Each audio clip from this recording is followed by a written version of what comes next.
A new Leger poll shows that when asked about federal spending, about 45% of Canadians want the government to spend less. The poll, which shows that only 20% of Canadians want the government to spend more and 19% of Canadians want the spending to remain the same, comes on the heels of some lost financial promises from the Carney government. One organization that is beating the drum on the issue of federal spending is the Canadian Taxpayers Federation. And I'm now joined by their national director, Franco Terrazzano. Franco, thanks for being with me today. Hey, thank you for having me on. Now, were you surprised with the results of this poll? Well, I think what the poll shows is that by a very wide margin, Canadians want the federal government to cut spending, right? Canadians know that they're paying way too much tax because the federal government wastes way too much money. I mean, look, the poll gave Canadians three options: cut federal spending, maintain, or increase it. And 45% of Canadians said cut spending, right? Only 20% said increase it, and 19% said maintain it. But if you remove the undecideds from that poll, the numbers go up even further, where 54% of Canadians want the federal government to cut spending. And it all boils down to this: Canadians know that they are not getting good value for the money the federal government is spending, and taxes are going up way too much. And what do you think this tells us about how Canadians are feeling about the federal spending?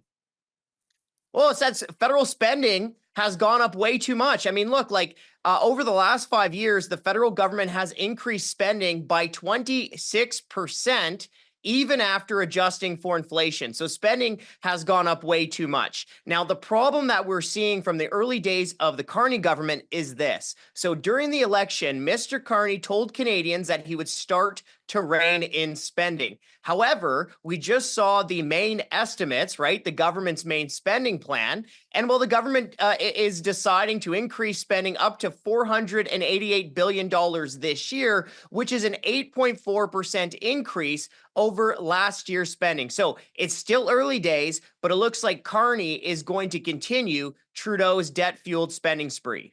And there seems to be an appetite for the government to spend less, but do we have any idea on what Canadians want to be cut? Well, I think, look, these politicians in Ottawa, they got to start with the little things first, right? Like, let's not forget that the federal government spent $8 million building a barn at Rideau Hall, right? Like, I'm not an expert when it comes to farming, but I'm pretty sure my buddies back in Brooks know how to build a barn for a lot less than $8 million bucks. But then the government has to do the big things right as well. And right now we're not seeing it. Like today, Canadians are paying for 99,000 more federal bureaucrats than what they were just 10 years ago. The cost of the bureaucracy has exploded 73% since 2016. And I think it's a pretty good bet that if you ask most Canadians if they're getting 73% better services from the federal government, that answer would be a big fat no. Now, we've heard some big promises from the Carney government lately on housing, healthcare, green infrastructure. Are these areas where you think cuts should be made, or is there a problem elsewhere?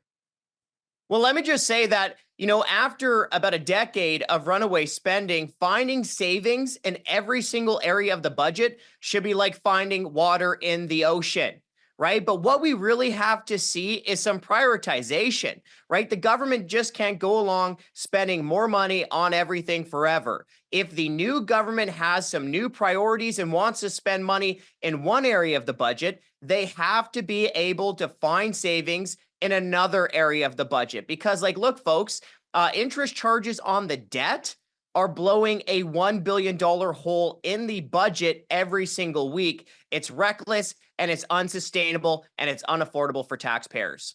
And what area of the budget do you think that the government should firstly be focusing on?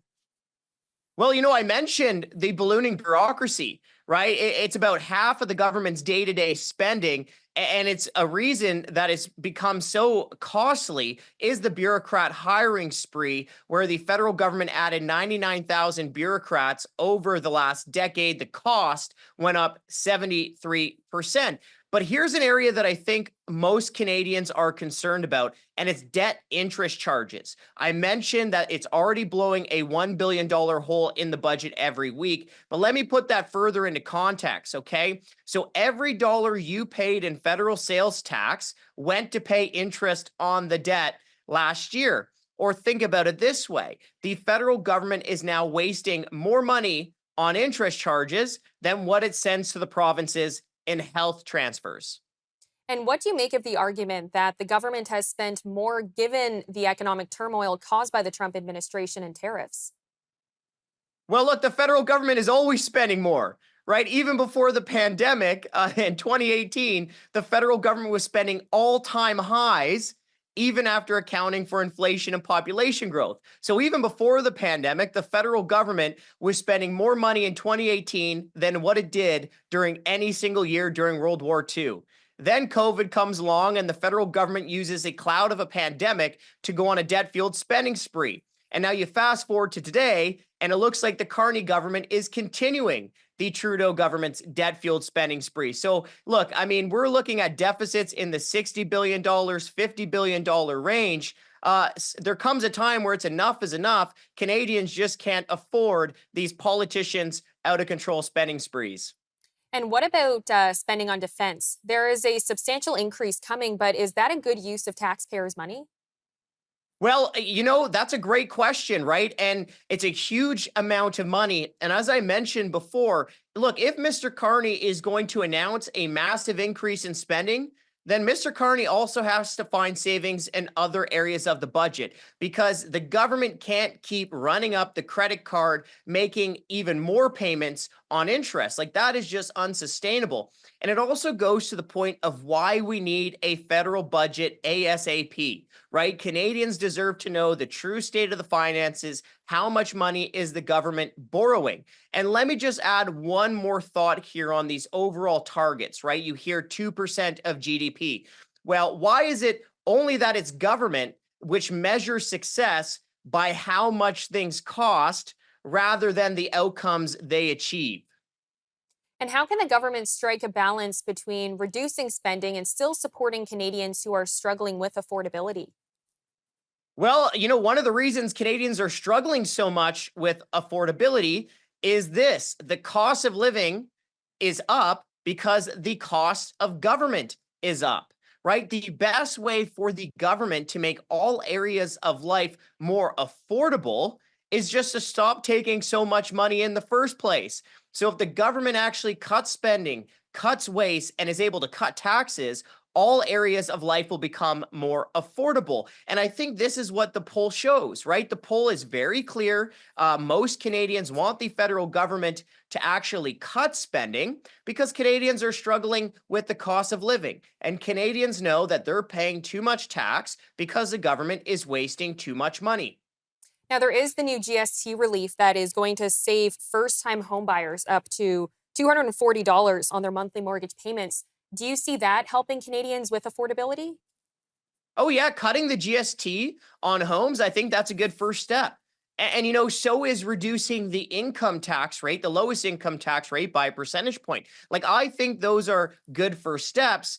But, like, look, to be quite frank, I mean, it's kind of like that is beef jerky when Canadians need a steak dinner right now. And all of that means that the federal government really has to cut spending so that it can cut taxes and provide meaningful relief even further. And that's especially the case with this potential tariff war that's going on, right? We need to make sure that Canadians have more of their own money in their pockets and that entrepreneurs aren't paying too much tax so that Canada's economy can fire on all cylinders.